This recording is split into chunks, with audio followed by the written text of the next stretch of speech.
बच्चों, मैं आपकी विभा मैडम। आज मैं आप लोगों को भूगोल विषय के पाठ 1 में भूगोल एक विषय के रूप में पर चर्चा करूँगी, जिसमें मैं आज आपको भूगोल क्या है पर संक्षिप्त व्याख्या दूँगी। बच्चों, पृथ्वी हमारा घर है। हम सभी जानते हैं कि अंतरिक्ष में 9 ग्रह हैं। सॉरी बच्चों, पहले 9 ग्रह था, जिसमें से अब एक ग्रह जो था यम, जिसको ग्रह नहीं कहा जाता क्योंकि उसमें ग्रह की विशेषताएं नहीं थी, इसलिए 8 ही ग्रह अब अंतरिक्ष में हैं।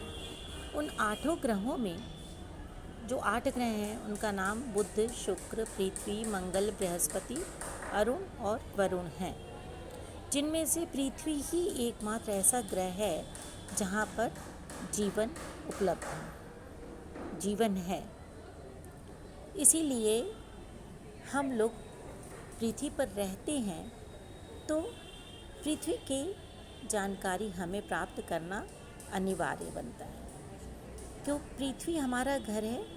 यहाँ चारों ओर अलग अलग तत्व दिखाई देते हैं, जिसमें मृदा, वनस्पति, मैदान, पठार, नदियाँ, मौसम, सूर्य का प्रकाश, घर, सड़क, अस्पताल, खेत, पार्क, स्कूल, उद्योग, ऑफिस, व्यापारिक संस्थान आदि। ये जितने भी तत्व हैं, इनमें से कुछ तो प्राकृतिक हैं या प्रकृति के अंग हैं, और जबकि कुछ का निर्माण प्रकृति के सहयोग से मानव ने किया। प्रकृति के तत्वों को प्राकृतिक तत्व कहते हैं, जबकि मानव द्वारा निर्मित तत्वों को मानवीय तत्व या सांस्कृतिक तत्व कहते हैं। प्राकृतिक एवं सांस्कृतिक तत्वों में यह अंतर क्यों उत्पन्न हुआ? पृथ्वी पर इन तत्वों का प्रतिरूप कैसा है? इनकी व्यवस्था के पीछे क्या कारण है? कार्य संबंध है। इसकी जानकारी हमें भूगोल में मिलती है। भूगोल वह विषय है जिसको जाने बिना हम जिस स्थान पर रहते हैं उस पर सुगमता से हम नहीं रह सकते।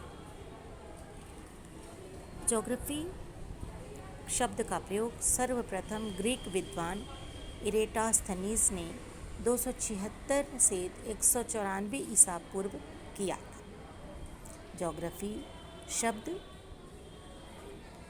3 भाषा हैं इसमें। पहला तो है भूगोल, जो हिंदी है।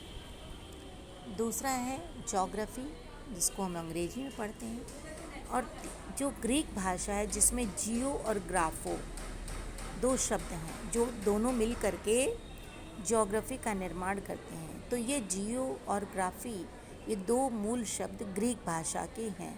इनका शाब्दिक अर्थ है, जियो का अर्थ होता है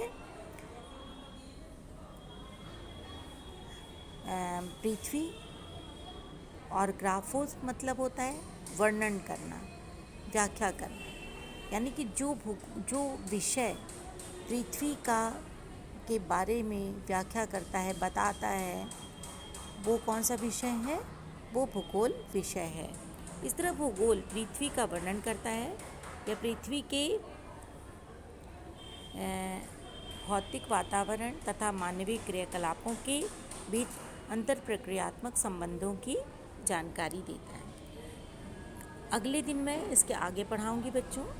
तो आज मैं आपको कुछ अति लघु प्रश्न दे रही हूँ, जिसको आप लोगों को अपनी कॉपी में करना है।